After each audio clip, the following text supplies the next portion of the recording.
Hi hello नमस्कार, कशा आहात तुम्ही सर्व? आय होप तुम्ही सर्व सेफ सिक्युअर हॅपी आणि तुमच्या जीवनामध्ये पॉझिटिव्ह कार्य करत असणार आहात. तर आजच्या व्हिडिओमध्ये आपण पाहणार आहोत की कलेक्टिव्हची एनर्जी जी आहे ती दिसून येत आहे, खूप जास्त एकटेपणाची आहे, उदासीनतेची आहे. तसेच त्यांच्या मनावरती काहीतरी दडपण आहे जे की त्यांना बोलता येत नाहीये, एक्सप्रेस होता येत नाहीये भावना. आणि त्यामुळं एक क्राईंग एनर्जी पण आहे, रडलेले असतील ते बहुतेक. परंतु हे अशा प्रकारची तुमच्या जीवनामध्ये सिच्युएशन का निर्माण करण्यात आलेली आहे? तुम्हालाच एकटेपणा का सहन करावा लागतो नेहमी?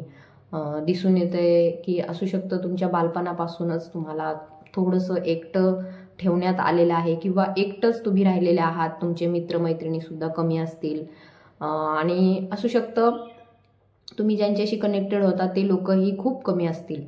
आणि पहिल्यापासूनच तुमचा जो कनेक्शन जे आहे ते तुमच्या आराध्यांशी आहे, देवाशी आहे तुमच्या. त्यामुळे इतर कुणाशी काही कनेक्शन ठेवण्याची तुम्हाला कधीही आवश्यकता भासली नाही. तर डिवाइन तुम्हाला एकटं का ठेवत आहे? तर त्यामागे काय कारणं आहेत? तसेच तुम्ही एकटं राहिल्यामुळे इतरांना तुमच्याबद्दल काहीतरी वेगळंच वाटत आहे. तर ते काय आहे तेही आपण आजच्या रिडिंगमध्ये पाहणार आहोत. तर पाहूया आपल्याला डिवाइन काय गाईड करतंय. तसेच तुमची करंट एनर्जी ही आपण चेक करणार आहोत. ओम नमः शिवाय, हर हर Mahadev, Shri Swami Samarth. Divine please guide me. कलेक्टिव्हची करंट एनर्जी काय आहे?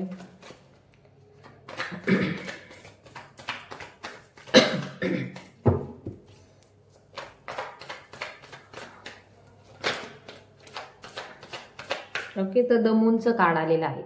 द मूनचं कार्ड आपल्याला इथे इंडिकेट करतंय की त्यांच्या आजूबाजूला जे कोणी लोक आहेत किंवा त्यांच्या फॅमिलीमध्ये जे कोणी लोक आहेत, जे कोणी नातलग आहेत किंवा ज्यांच्याशी तुम्ही कनेक्टेड आहात इमोशनली, तुमचा काही बॉन्ड आहे, अशा व्यक्तींकडून कदाचित असू शकतो तुमच्यावरती काही आरोप केलेले आहेत.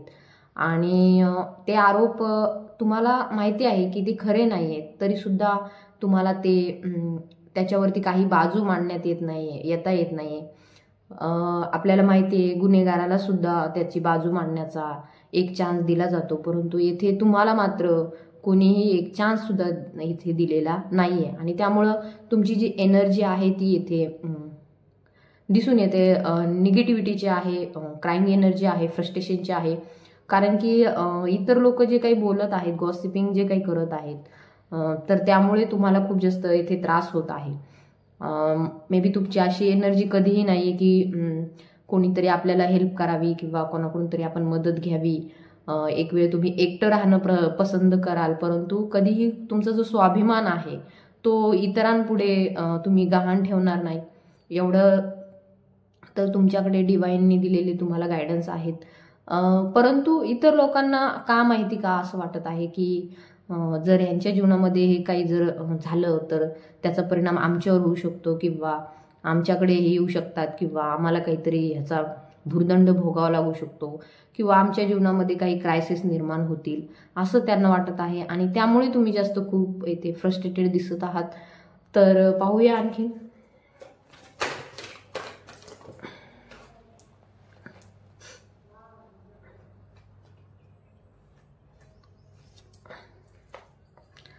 तर येथे दिसून येते तुम्ही एक स्पिरिच्युअल बिंग आहात, आध्यात्मिक आहात तुम्ही. आणि सध्या तुमचं जे काही जीवनमान सुरू आहे ते सर्व अध्यात्माशी निगडीत आहे. तुम्ही सध्या जे काही लोक 3D लेवलमध्ये विचार करत आहेत, म्हणजे त्यांच्या मानसिक लेवलवरती जे विचार करत आहेत, माइंडच्या लेवलवरती विचार करत आहेत, त्याच्या खूप जास्त वरती आता तुम्ही गेलेले आहात. आणि एक प्रकारचं दिसून येतंय तुमचं जे आभामंडल आहे ते तेजस्वी झालेलं आहे. तुम्हाला प्रत्येक प्रकारचं ज्ञान येथे प्राप्त झालेलं आहे. येथे असं कुठेही नाही आहे की तुम्ही इतरांवरती अवलंबून राहाल किंवा इतरांकडून काही अपेक्षा ठेवाल, अशीही तुम्हाला इच्छा नाही आहे. कारण की आपल्याला समजतं, आपल्याला दिसतं, आपल्याला कळतं एवढंही की कुणी जर आपल्याला वारंवार दूर करत असेल, वारंवार आपल्यापासून आपल्याला समजा असं एकदम झटकून टाकत असेल, तर आपल्यालाही कळतं की तेवढं तरी ज्ञान आपल्याकडे आहे की आपण त्या व्यक्तीला पुन्हा कोणत्याही प्रकारचं कॉन्टॅक्ट नाही करणार, कोणत्याही प्रकारचं आपण त्याच्याशी बोलणार नाही. एवढं तर आपल्यालाही कळतं. आणि एवढं तर आहे की समजा आपल्यामुळे जर दुसऱ्यांना कोणाला काही त्रास होत असेल तर तो आपण कधीही देणार नाही, कारण आपण आध्यात्मिक व्यक्ती आहोत, स्पिरिच्युअल बिंग आहोत. भलेही आपण स्वतः त्रास सहन करू आपण काटेरी ह्याच्यावरती चालू, रस्त्यावरती चालू, पण आपण दुसऱ्यांना कधी त्रास देणार नाही. तर इतरांनी पण थोड्या गोष्टी जे आहेत ते थोडं समजून घेतल्या पाहिजे.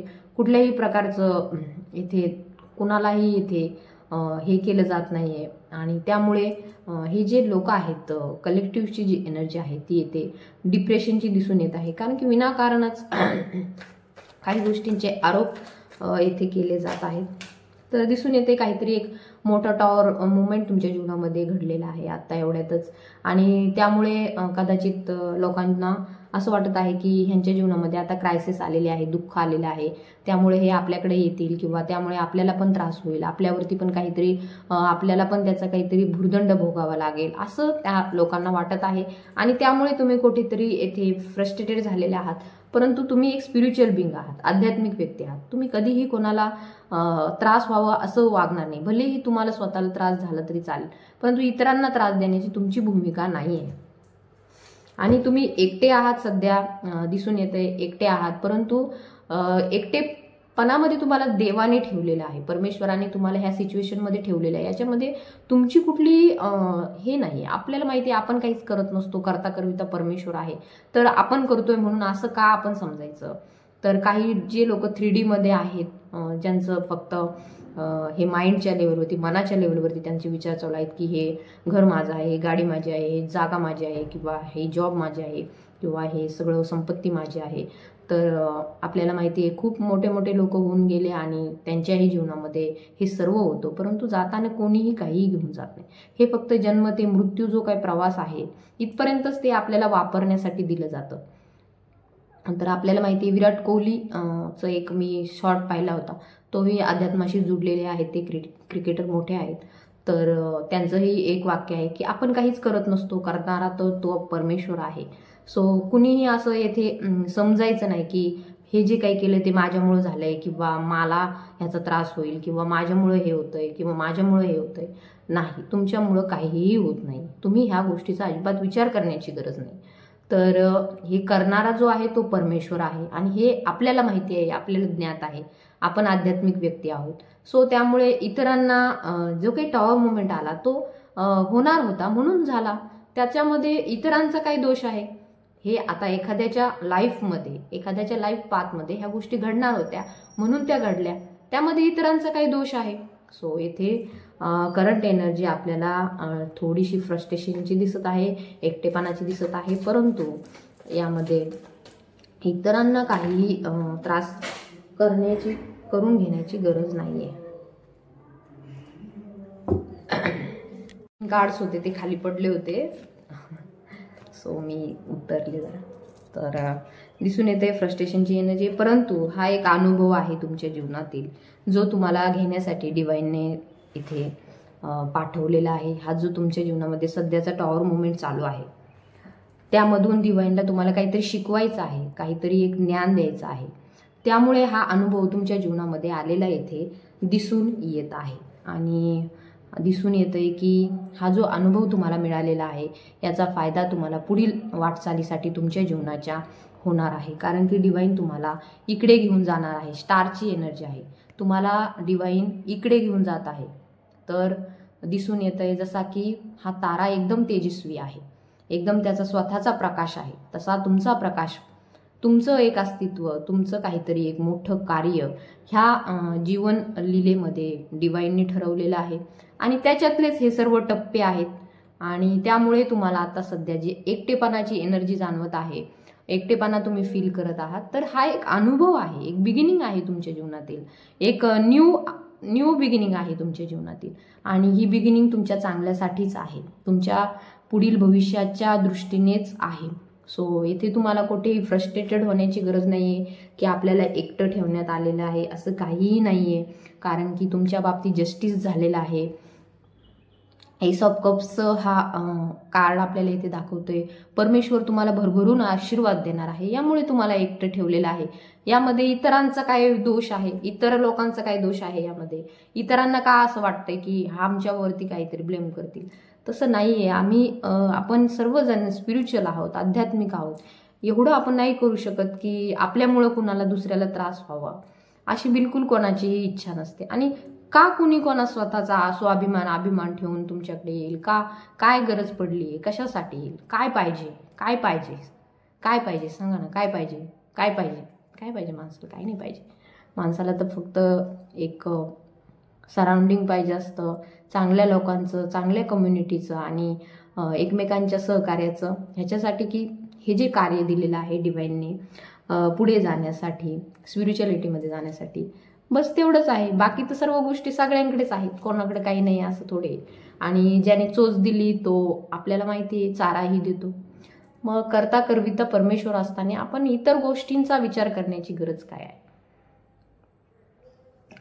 तर काही लोकांना असं वाटत आहे की ह्यांच्या जीवनात जो क्रायसिस झाला तो त्यांच्यामुळे झाला, तर बिलकुल नाही आहे, तसं काही नाही आहे. त्याचा बिलकुल तुम्ही अजिबात लोड घेण्याची गरज नाही. जे काही होणार होतं ते डेस्टिनीमध्ये लिहिलेलं होतं आणि ते होणार होतं. सो त्यामुळे त्या गोष्टी येथे घडलेल्या आहेत आणि ते डिवाईन तुम्हाला गाईड करत आहे. या प्रकारे तुम्हाला डिवाईननी एक प्रकारे जस्टिस दिलेलं आहे, जे की इतक्या दिवस तुम्ही क्रायसिसमध्ये होता, दुःखामध्ये होता, तुमची सिच्युएशन क्रिटिकल होती, तुम्हाला एक प्रकारे हिनवलं जात होतं, आरोपित केलं जात होतं, त्यातून तुम्हाला डिवाईनने उलट सुटका केली आहे तुमची. चांगलंच केलंय, वाईट काय केलंय त्यात डिवाईनने. आणि डिवाईन जे काही करतं ते अतिशय आपल्या सर्वांच्या चांगल्यासाठी असतं. सो इतरांनी अजिबात त्याचा लोड घेण्याची गरज नाही आहे. आणि एकटं ठेवण्याचं कारणही आपल्याला सांगितलेलं आहे डिवाईनने. आपल्याला एका चांगल्या स्टार लेवलवरती घेऊन जाण्याचं डिवाईनची इच्छा आहे. परमेश्वराच्या इच्छेपुढे आपण काही करू शकत नाही. ओके, तर दिसून येते काही लोक खूप जास्त सप्रेशनच्या एनर्जीमध्ये विचार करत आहेत. मे बी रात्री झोपले नसतील ते एवढा विचार केलेला आहे त्यांनी. दिसून येते आपल्याला 9 ऑफ सॉर्ड्सचं कार्ड आहे. तर हे विचार दाखवतोय, डोक्यातले खूप जास्त विचार आहेत ते दाखवत आहेत. तर इथे विचार करण्याची काही गरज नाही, कारण की तुमच्यापर्यंत अशा कुठल्याही गोष्टी येणार नाहीत. भलेही हे जे स्पिरिच्युअल व्यक्ती आहेत, माझ्यासारखे असतील, इतर असतील, ते अजिबात तुमच्यापर्यंत ह्या गोष्टी येऊ देणार नाहीत. कधीही तुम्हाला असं वाटत असेल की ह्यांच्या अशा वागण्यामुळं कदाचित आपल्याला काहीतरी जळ पोहोचेल, तर नाही, तसं नाही आहे. त्याचा तुम्ही बिलकुल लोड घेण्याची गरज नाही आहे, कारण की कधीही असं होऊ शकणार नाही की हे जे लोक आहेत ते दुसऱ्यांना त्रास देतील. तर भविष्यामध्ये त्यांच्या जीवनामध्ये, तुमच्या जीवनामध्ये खूप जास्त पॉझिटिव्हिटी आहे, दूरदृष्टी आहे, दिसून येतं आहे. आणि विचारही खूप दूरचा तुम्ही केलेला आहे. त्यामुळे डिवाईनने तुम्हाला स्ट्रेंथही प्रदान केलेली आहे. तुम्ही प्रत्येक गोष्टीमध्ये एक सामर्थ्यवान आहात. तर कमी कुठे आहे तुमच्यामध्ये? तर कुठेच नाही आहे. त्यामुळे इतरांनीही निगेटिव्ह विचार करण्याची काहीही गरज नाही आहे.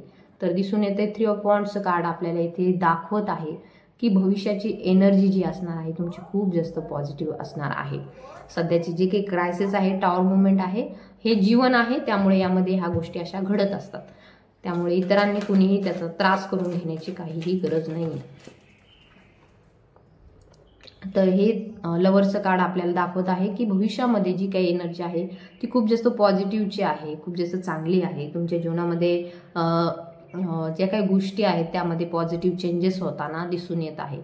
तर पण अशी अपेक्षा नाही आहे, तुमचे कोणीही लव्ह वन्स असो, कोणी जवळचे व्यक्ती असो, त्यांच्याकडून तुम्हाला अपेक्षा नाही आहे की ह्यांनी काहीतरी आपल्यासाठी करावं किंवा काहीही अपेक्षा नाही आहे. कारण की काही नाहीच आहे तर काय अपेक्षा असणार? 3D लेवलमध्ये तुमचं काही नाहीच आहे तर काय अपेक्षा ठेवणार? आणि 5D लेवलमध्ये पण जर तुम्हाला डिस्ट्रॅक्ट व्हायचंच आहे आपल्याला त्यापासून सुद्धा, कारण की आपल्याला डिवाईन कधीही कोणाशी अटॅच होऊ देणार नाही. भलेही तो आपला आत्मा असो, भलेही तो आपला कोणी जवळचा व्यक्ती असो, भलेही तो कोणी आपला लव्ह वन्स असो, खूप इमोशनल कनेक्शन असो, तरी सुद्धा डिवाईन अशा लोकांना, स्पिरिच्युअल लोकांना कनेक्ट होऊ देत नाही. ह्या डिवाईन लव्हसाठी सुद्धा कनेक्ट होऊ देणार नाही, कारण की परमेश्वराला तुमची सगळी अटॅचमेंट संपवायची आहे, जी इतरांसोबत तुमची आहे, जी तुमची अटॅचमेंट आहे, जी तुमची एकदम तुम्ही ह्या 3D लेवलमध्ये मायामोहामध्ये जडलेले आहात, तर तेच तर दूर करायचं असतं स्पिरिच्युअलिटीमध्ये जाऊन. आणि ते दूर करण्याची प्रोसेस सुरू झालेली आहे हळूहळू. लहानपणापासून आता तुम्ही पाहताय तुमचे बहुतेक नाते संबंध दूर गेलेले आहेत. आता हळूहळू जे कोणी तुमचे घरातले होते ते सुद्धा हळूहळू दूर जातील. त्यानंतर मुलं जे आहेत ते मोठे होतील, ते सुद्धा दूर जातील. किंवा ज्यांचं तुमच्याशी भावनिक नाते आहेत, काही तुम्हाला मनामध्ये विचार येतात, त्यांच्याविषयी अटॅचमेंट जाणवते, ते सुद्धा ऑलरेडी दूरच गेलेले आहेत. तर मग आता डिवाईन तुम्हाला सांगत आहे, हे जे तुमचं मनामध्ये जे काही भावना आहेत ह्यांच्याविषयी किंवा खूप जास्त तुम्ही अटॅचमेंट फील करताय, तर ह्यांच्यापासून सुद्धा डिवाइन तुम्हाला दूर करणार आहे, कारण की ह्या मोहातून सुटल्याशिवाय मुक्ती मिळणं अशक्य आहे. सो ज्यांना कोणाला असं वाटत आहे की त्यांच्या जीवनामध्ये त्यांना एकटं ठेवण्यात आलेलं आहे, एकट्यावरच सर्व भार देण्यात आलेला आहे, तर ही डिवाइनची मर्जी आहे, डिवाइनची प्रोसेस सुरू आहे. त्यामध्ये 3D मधल्या लोकांचा काहीही इंटरफिअर नाही आहे. सो जे कोणी असे समजत आहे की ह्यांच्या जीवनामध्ये टॉवर मुवमेंट आला आणि त्यामुळे आम्हाला काही त्रास होईल, आम्ही काहीतरी ॲक्शन घेण्याची गरज आहे का, तर नाही, तसं काहीही करण्याची गरज नाही. कारण की ऑलरेडी डिवाइनने जस्टिस केलेला आहे, न्याय केलेला आहे. त्यामुळे इथून पुढे कुठल्याही प्रकारचं असा विचार करण्याची गरज नाही आहे. कारण की आपल्याला दिसतंय, आपल्याला कळतंय, सगळ्या गोष्टी समजत आहेत. एवढं जर ज्ञान आहे तर एवढं ज्ञान तर नक्कीच आहे. सो दिसून येते तुम्ही हर्मिट मोडमध्ये जात आहात, तर हे हर्मिट मोड नाही आहे, तर तुमचा एक प्रकारे जो काही एंजल्स आहेत तुमचे, ते तुमच्यावरती खूप आशीर्वाद देत आहेत. तुम्हाला तुमच्या भावनांचे कप जे आहेत ते भरत आहे, कारण की तुम्हाला ह्या अटॅचमेंटपासून दूर करायचं आहे. तुम्हाला लोनली ठेवण्यामागे तुम्हाला डिवाइनचं खूप मोठं पर्पज आहे, ते पुढे घेऊन जायचं आहे. ते तरी करण्यामध्ये इतर लोकांनी अडचणी निर्माण करू नये असं येथे डिवाइन तुम्हाला गाईड करत आहे. कारण की चांगलं कार्य जर एखादा व्यक्ती करत असेल तर त्याच्यामध्ये आपण अडचणी निर्माण करूच नाही बहुतेक, कारण की त्याचा दोष आपल्याला नंतर लागतो. सो तुम्हाला येथे डिवाइन गाईड करत आहे, तुम्हाला इथपर्यंत घेऊन जायचं आहे. तसेच पूर्ण माया मोहाचे बंधनं आहेत ते सोडून द्यायचे आहे. तुम्हाला स्टार बनवायचा आहे, एक असा स्टार जो की फक्त आकाशात चमकत असतो आणि इतरांनाही तो प्रकाशित करत असतो. स्वतःही स्वयंप्रकाशित असून इतरांनाही तो प्रकाशित करत असतो. तर आय होप तुम्हाला सर्व काही नॉलेज मिळालं असेल, यातून गायडन्स मिळालं असेल डिवाइनने दिलेलं. तर तुम्हाला एकटं ठेवण्यामागे नेमकं डिवाइनचं काय पर्पज आहे हेही तुम्हाला कळालं असेल आणि इतर लोकांनाही समजलं असेल की त्यांच्यावरती काहीही इथे ब्लेम करण्यात येणार नाही आहे, कुठल्याही प्रकारचं त्यांच्यावरती काहीही लोड येणार नाही. त्यामुळे त्यांनीही निश्चिंत राहण्याची येथे गरज आहे. So thank you so much for this all your support and comment. Thank you so much. तर आपली रीडिंग इथेच कन्क्लूड करते. तसेच ज्यांना पर्सनल रीडिंग हवी आहे, काउन्सिलिंग हवं आहे, त्यांनी मला व्हॉट्सअपवरतीच कॉन्टॅक्ट करायचा आहे. So thank you.